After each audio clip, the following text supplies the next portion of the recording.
அனைவருக்கும் வணக்கம்.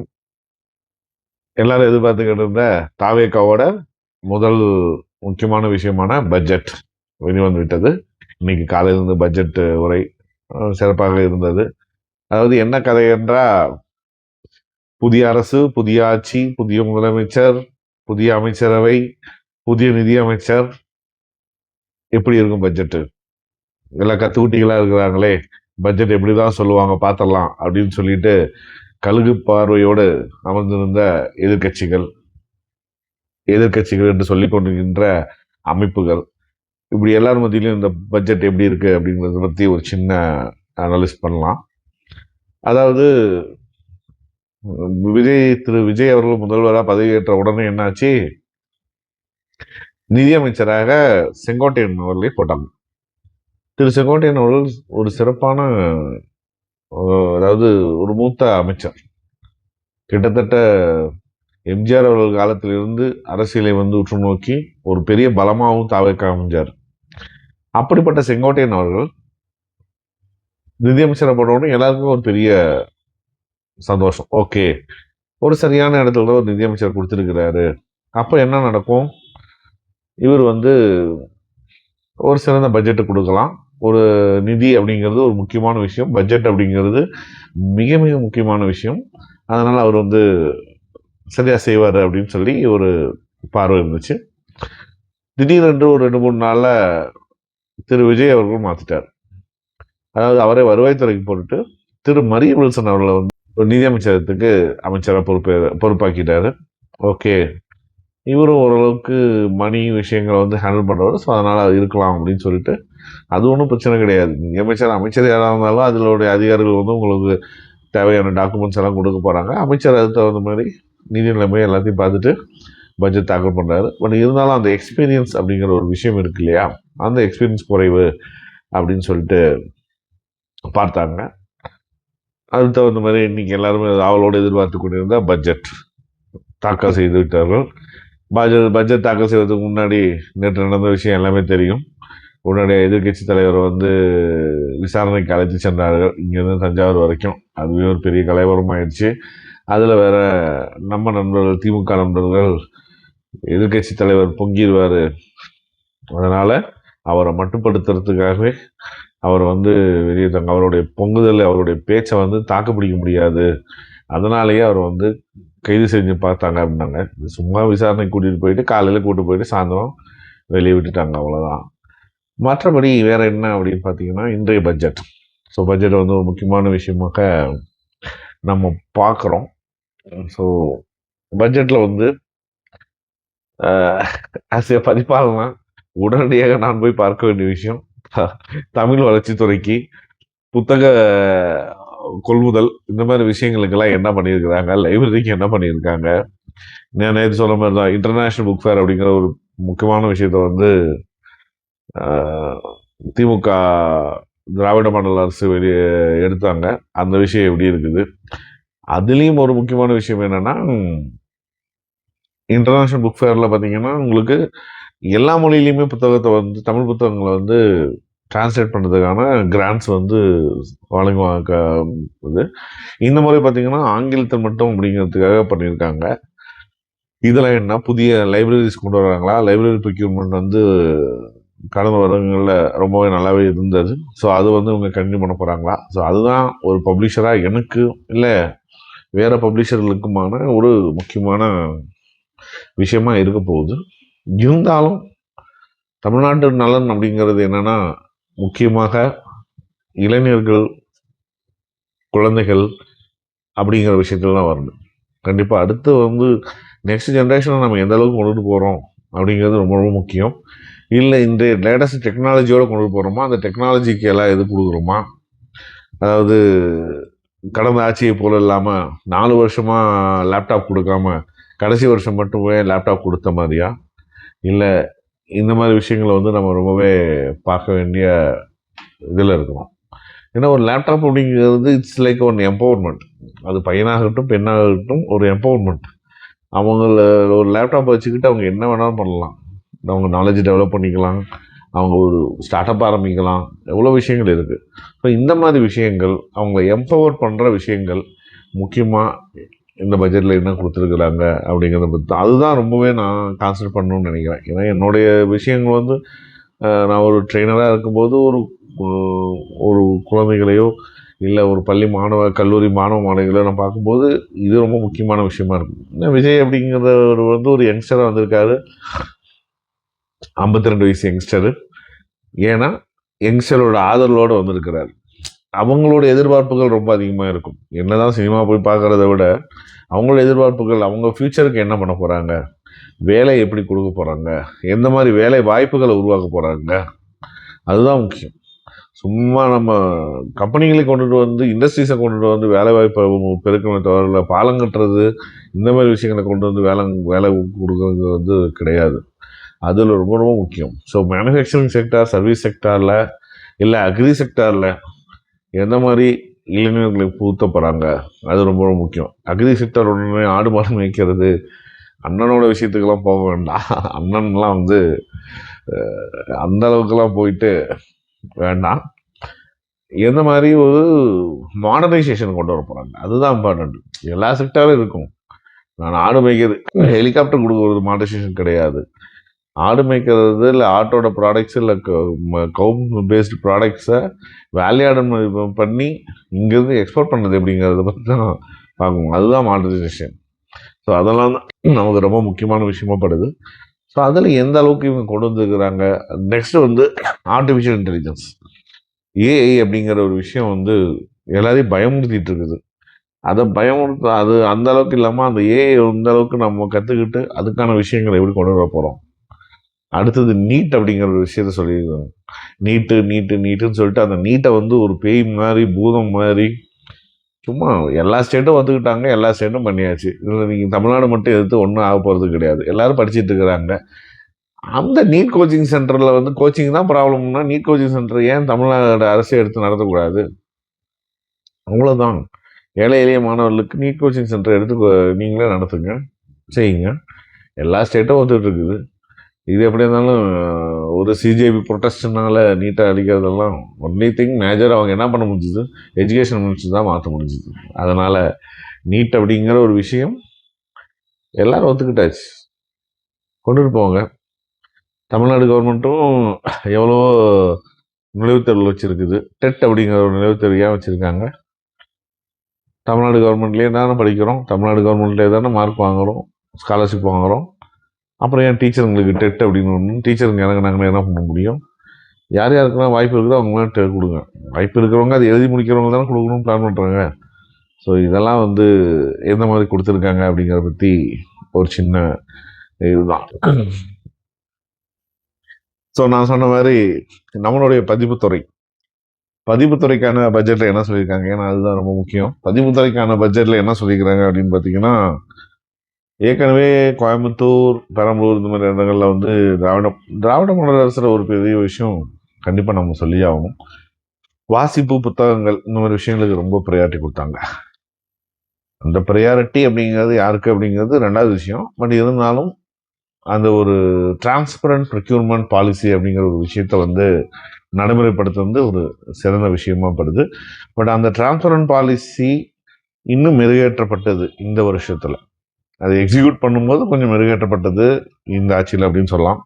ஸோ இப்போ என்னென்னா மறுபடியும் என்ன சொல்லியிருக்காங்க, நவீன நூலகங்கள்லாம் அமைக்கிறதுக்கு சம் 902 crores, அதாவது புதிய நவீன நூலகங்கள். அதுவும் இல்லாமல் லோக்கல் லைப்ரரிஸ் எல்லாமே வந்து என்ன பண்ண போகிறாங்களா, they're going to make it digitalise பண்ண போகிறாங்க. அதுவும் ரொம்ப நல்ல விஷயம் தான். அப்போ டிஜிட்டலைஸ் பண்ணும்போது என்ன நடக்கும் அப்படின்னா, தேவை மல்டிபிள் புக்ஸ், மல்டிபிள் டைட்டில்ஸ் அப்படின்லாம் இருக்கும்போது அதெல்லாம் வந்து ஒரு கன்சால்டேட் ஆகி நியூ ப்ரொக்யூர்மெண்ட்டுக்கு அது ஒரு வடிவமைக்கும் அப்படின்னு சொல்லலாம். ரெண்டாவது, கோயம்புத்தூர், திருச்சி, கடலூர், சேலம் அப்படிங்கிற விஷயத்த கோயம்புத்தூர்ல ஏற்கனவே ஒரு பெரியார் நூலகம் ஆரம்பிச்சிருக்காங்க. மறுபடியும் ஏன் கோயம்புத்தூர் அதே நூலகத்தையே பிளான் பண்ணியிருக்காங்களா தெரியல. ஸோ பதிப்பாளர்கள் ஒரு நியூ ப்ரொக்யூர்மெண்ட் வரதுக்கான வாய்ப்புகளை எதிர்பார்க்கலாம்.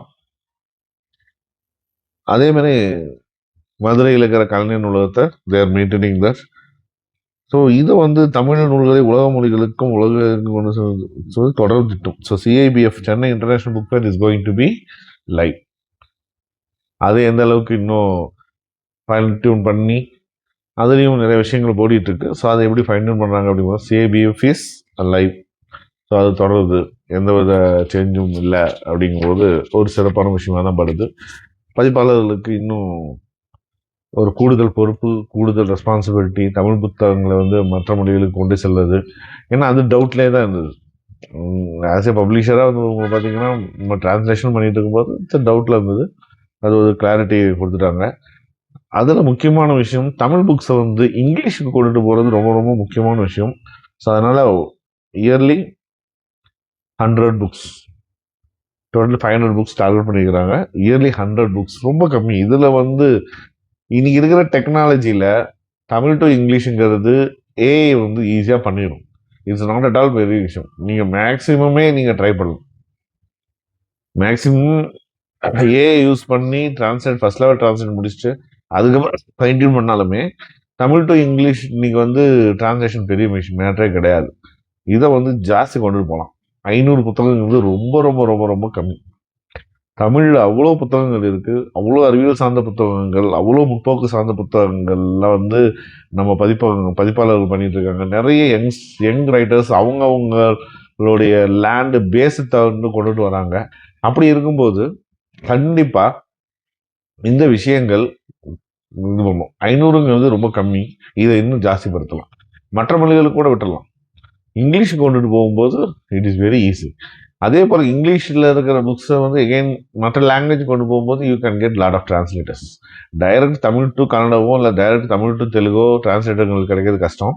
பட் இந்த விஷயத்தில் வந்து மேக்ஸிமம் புக்ஸை they can able to try. இந்த மேக்ஸிமம் புக்ஸை டிரான்ஸ்லேட் பண்ணுற புக்ஸை கொண்டுட்டு போயிட்டு நம்ம இதில் பண்ணலாம், வேறு லாங்குவேஜுக்கு கொண்டுட்டு போகிறதுக்கான வாய்ப்புகள் பண்ணலாம். ஏன்னா இங்கிலீஷு டு மல்டிலாங்குவல் பீப்புள் நிறைய பேர் இருப்பாங்க, டிரான்ஸ்லேட்டர்ஸ். ஸோ இந்த விஷயத்த வந்து தமிழ் நூல்களை ஆங்கிலத்துக்கு 500ங்கிறது பத்தாது, இன்னும் ஜாஸ்தி பண்ணலாம். அதேமாரி சயின்ஸ் புக்ஸ் என்னன்னா இது என்ன ஒரு 2 கோடிலாம் ஒரு பெரிய அமௌண்ட்டே இல்லை. நீங்கள் மெஷின் டிரான்ஸ்லேஷன் மூலம் வந்து டிரான்ஸ்லேஷன் பண்ணுறது இங்கிலீஷ் புக்ஸ் எல்லாம் தமிழுக்கு டிரான்ஸ்லேட் பண்ணும்போது correct you can go for ஏஐல பண்ணும்போது. பட் 2 கோடிங்கிறது எனக்கு தெரிஞ்சு ரொம்ப கம்மியாக தான் வருது. ஸோ இதுவும் வந்து கன்சிடர் பண்ணணும். என்னன்னா இந்த லைப்ரரி புக்ஸ் அறிவு சார்ந்த விஷயங்களுக்கு அலாட் பண்ணுற அமௌண்ட் வந்து ரொம்ப கம்மியாக இருக்குது. ஃபேன்சி விஷயங்கள், ஓட்டுக்காக கொடுத்த விஷயங்களுக்கான அமௌண்ட் வந்து ரொம்ப ஜாஸ்தியாக இருக்குது. திருமணம், பெண்களுக்கு வரம், அதை பற்றி செகண்டில் பார்க்க போகிறோம். இது வந்து தமிழ் மொழிபெயர்ப்பு விஷயங்கள். So international book fair, translations ரொம்ப சூப்பராக இருக்குது. அதேமாதிரி திருக்குறளுக்கு வந்து ஏற்கனவே திருக்குறளுக்கு வந்து நிறைய விஷயங்கள் போயிட்டு தான் இருக்குது. நிறைய அமைப்புகள் பண்ணிட்டு இருக்கிறாங்க. இப்போ 7வது திருக்குறள் மாநாடு பெங்களூரில் நடந்தது. அதற்கு அரசோட சப்போர்ட் எந்த அளவுக்கு இருந்துச்சுன்னு தெரியல. ஸோ அதுக்கும் வந்து 1.33 crores அப்படிங்கிறது ஓகே தான். ஸோ மாவட்ட புத்தக திருவிழாக்கள் கண்டிப்பாக நடத்துங்க, இல்லைன்னு சொல்லலை. என்ன பிரச்சனைனா அந்த ஒரே செட்டாக 10 பேர் 12 பேர் வந்து அதே கதைகளை வந்து அதே ஸ்டோரிஸ் சொல்றது வந்து நிறுத்துங்க. இன்னைக்கு எவ்வளவோ லெவல், இன்னைக்கு லெவலுக்கு வந்து பீப்புள் நிறைய எதிர்பார்க்குறாங்க. நீங்கள் சொல்கிற அந்த போய் உட்காந்துக்கிட்டு சேரில் உட்காந்து சொல்கிறத விட நிறைய யூடியூப்பில் கற்றுக்கிட்டு இருக்கிறாங்க. இன்னும் அதை எப்படி நவீனப்படுத்துறது, இன்னும் புதிய முயற்சியில் இந்த சினிமா பிரபலங்களை கூட்டு வரதை விட்டுட்டு புதிய முயற்சியில் புதிய ஆட்களை எப்படி வந்து மக்களுக்கு அறிமுகப்படுத்தணுங்கிற ஒரு விஷயம் தான் ரொம்ப ரொம்ப முக்கியம்.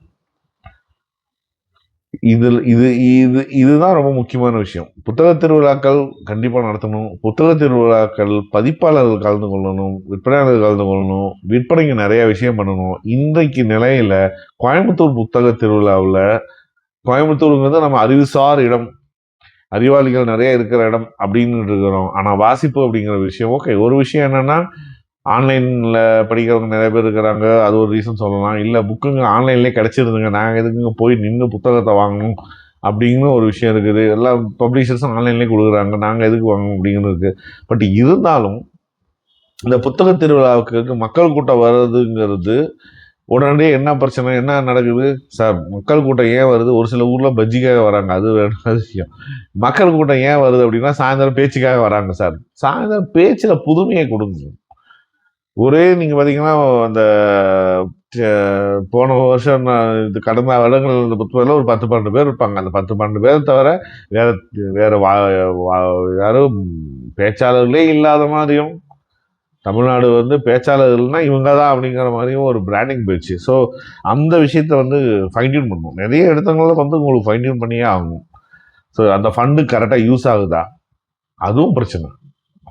இதெல்லாம் ஒரு பதிப்பாகனா நானே வந்து அனுபவப்பட்டது. ஒரு குறிப்பிட்ட அவங்களுக்கு பிடிச்ச பதிப்பாளர் மட்டுமே ஊராட்சி மன்றங்களோட நூலகத்தோட ஆர்டர் கொடுக்கறது, இதெல்லாம் நடந்தது. எல்லா பதிப்பர்களுக்கும் சம வாய்ப்பு கொடுக்கணுங்கிறது ரொம்ப ரொம்ப முக்கியமான விஷயம். ஸோ மாவட்ட புத்தக திருவிழாக்கள் இன்னும் ஃபைன் டியூன் பண்ண வேண்டும். கவர்மெண்ட்டே எடுத்து நடத்தணும், கவர்மெண்ட்டே ஃபண்ட் அலோகேஷன் பண்ணணும், கவர்மெண்ட்டே புக் அலோகேஷன், இதெல்லாம் வந்து ரொம்ப பியூட்டிஃபுல்லாக பண்ணலாம், சிஸ்டமைஸாகவே பண்ணலாம். இதை வந்து ரொம்ப பண்ணணும். அதேமாரி அந்த சென்னையில் இருக்கிற அந்த புத்தக பூங்கா அவற்றையும் வந்து நெறிமுறைப்படுத்தணும். எல்லா பதிப்பாளருக்கும், சின்ன பதிப்பாளராக இருந்தால் பெரிய பதிப்பாளராக இருந்தால் எல்லா பதிப்பாளருக்கும் சம வாய்ப்பை கொடுக்கணும். அப்போ தான் ஒரு இன்ட்ரெஸ்ட் இருக்கும், புத்தகங்கள் வந்து மக்களிடையே கொண்டு போய் சேர்க்க முடியும். இது வந்து ரொம்ப விஷயம். அடுத்து வந்து ஸோ நவீன லேட்டஸ்ட் டிஜிட்டல் புக்ஸ் ரொம்ப சந்தோஷமான விஷயம். டிஜிட்டலைஸ் பண்ணுறாங்க. ஸோ 902 crores நியூ லைப்ரரிஸுக்கு ஒதுக்குறாங்க. அந்த லைப்ரரிஸை வந்து யூட்டிலைஸ் பண்ணுறது ரொம்ப முக்கியமான விஷயமா இருக்கும். அதாவது அசசபிலிட்டி நல்லா இருக்கணும், யூட்டிலைஸ் பண்ணணும், மாணவர்கள் யூட்டிலைஸ் பண்ணிக்கணும். நீங்கள் சொன்ன மாதிரி அங்கேயே ஸ்கில் டெவலப்மெண்ட் கோர்சஸும் பிளான் பண்ணலாம். கவர்மெண்ட் வந்து நான் வேற ஒரு திட்டமெல்லாம் வச்சு ஸ்கில் டெவலப்மெண்ட் கோர்ஸ் அப்படி இப்படிங்கும் போது இந்த இடங்களை வந்து ஸ்கில் டெவலப்மெண்ட் கோர்ஸுக்காகவும் நம்ம வந்து யூட்டிலைஸ் பண்ணலாம். புத்தக திருவிழாக்களாக இருக்கட்டும், எழுத்து பயிற்சி பட்டறைகள், சிறுகதை பயிற்சி பட்டறைகள், அது எல்லாத்துக்குமே மானியத்தொகை. ஏற்கனவே ஒரு பிரச்சனை ஓடிட்டு இருக்குது, அண்ணா நூற்றாண்டு நூலகத்தில் வந்து காசு அதிகப்படுத்திட்டாங்க அப்படின்னு சொல்லிட்டு இந்த மாதிரி விஷயங்கள்லாம் பண்ணக்கூடாது. ஸோ நம்மளுடைய பதிப்புத்துறை பட்ஜெட் அப்படின்னும் போது இதுதான் என்னுடைய சஜஷனும். அதாவது CABF is going on, 902 crores new libraries coming. So new procurement வரும். மூன்றாவது இதுதான், ஏஐ யூஸ் பண்ணி இங்கிலீஷ்க்கு தமிழ் புக்ஸை வந்து நிறைய கொண்டுட்டு போகலாம்.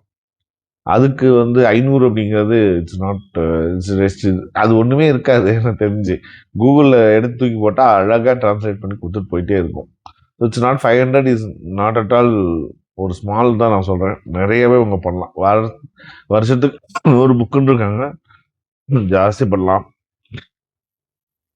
ஸோ எழுத்தாளர்களுக்கு என்ன கொடுத்துருக்காங்க அப்படின்னா ஒன்றும் இல்லை. எழுத்தாளர்கள் வீடு திட்டம் அந்த மாதிரி விஷயங்கள் என்ன கொடுத்துருக்காங்க. எழுத்தாளர்களுக்கான சப்போர்ட்டிவ் சிஸ்டம் என்ன இருக்குது, இன்னும் அது ஃபுல்லாக வரல. அது நாளைக்கு இது வரலாம்.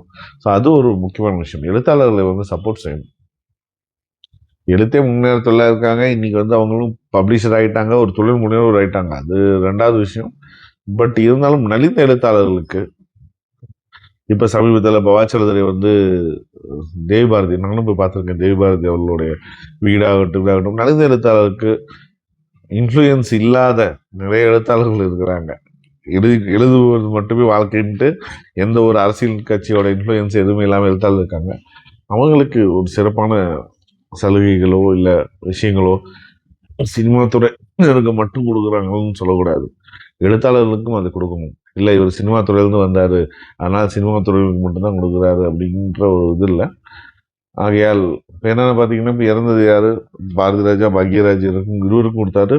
அரசு மரியாதையோட அடக்கம் பூமணிக்கும் கொடுத்தாரு. இந்த விஷயங்கள் இன்னொருத்தர் புவியரசு அவர்களுக்கும். அதனால் இந்த விஷயங்களை வந்து கண்டிப்பாக எடுத்துக்கணும். ஒரு இன்னும் நிறைய ஃபைன் டியூன் பண்ண வேண்டியிருக்கு. அது வந்து பதிப்பாளர்களை கூப்பிட்டு பேசணும். என்னென்ன தேவை இருக்குது, என்ன எப்படி இருக்குது, எப்படி பண்ணலாம். ஏன்னா பதிப்புத்துறையோட ரெவின்யூ அப்படிங்கிறது ஒரு முக்கியமான விஷயம். மக்களிடையே ரெவின்யூ அப்படிங்கிறது அரசுக்கு இருக்குதோ இல்லையோ, மக்களிடையே அந்த படிக்கிற பழக்கம். நான் இன்றைக்கு பார்க்கறது, இந்த இளைஞர்களிடையே வாசிக்கிற பழக்கம் ரொம்ப குறைஞ்சிருக்கு. இந்த வாசிக்கிற பழக்கத்தை கொண்டுட்டு போனவே ரொம்ப முக்கியமான விஷயமா பண்ணுறோம். அவன் ஒரு பண்பட்டு விடுவான். ஆனால் இதுதான் வாசிக்கணும் அப்படிங்கிற புகுத்தல் கிடையாது. Will give options. அதில் வந்து என்ன வேணுமோ அவங்க எடுத்து வாசிக்கட்டும். அப்படி இந்த வாசிக்கிற பழக்கம் குறைந்ததுனால தான் இன்னைக்கு பெரிய ஒரு நாலேஜ் ஸ்கேர்சிட்டியை வந்து இந்த யங்ஸ்டர்ஸ் பண்ணிட்டு இருக்காங்க.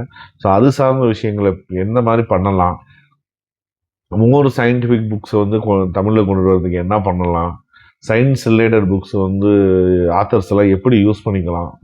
நிறைய ஆத்தர்ஸ் நம்ம கையில் இருக்கிறாங்க. ஸோ அவங்கள எப்படி யூஸ் பண்ணிட்டு எப்படி வந்து மலிவு விலையில் புத்தகங்களை வந்து மக்களிடையே கொண்டு செல்லலாம். ஸோ இதெல்லாம் தான் ஒரு ஆக்கப்பூர்வமான சிந்தனைகளாக பார்க்குறேன். மலிவு விலையில் குழந்தைகளுக்கான புத்தகங்களை எப்படி கொண்டுட்டு போகலாம், அதுதான் பண்ணிட்டு. ஸோ எப்படி ஒவ்வொரு ஸ்கூல்லையும் லைப்ரரிஸ் எப்படி பிளான் பண்ணலாம், ஒவ்வொரு ஸ்கூலுங்களையும் லைப்ரரிஸ் எப்படி பிளான் பண்ணலாம், அந்த லைப்ரரிஸுக்கு ஒரு செலக்டிவ் புக்ஸ் எப்படி செலக்ட் பண்ணி கொண்டுட்டு போகலாம். ஸோ இதை பற்றிய விஷயங்களை வந்து பப்ளிஷர்ஸை வச்சுக்கிட்டு, plus we are having lot of knowledge people, scientist நம்மகிட்ட எவ்வளோ பேர் இருக்காங்க, இவங்க எல்லாரையும் வச்சுக்கிட்டு எப்படி இதெல்லாம் கொண்டுட்டு போயிட்டு நெக்ஸ்ட் ஜென்ரேஷனை எந்த அளவுக்கு கொண்டுட்டு போகலாம், அறிவு சார்ந்த விஷயங்களில் ஆக்கப்பூர்வமான விஷயங்களில் கொண்டுட்டு போகலாம் அப்படிங்கிற விஷயத்தை பற்றி இன்னும் எதிர்பார்க்குறோம்.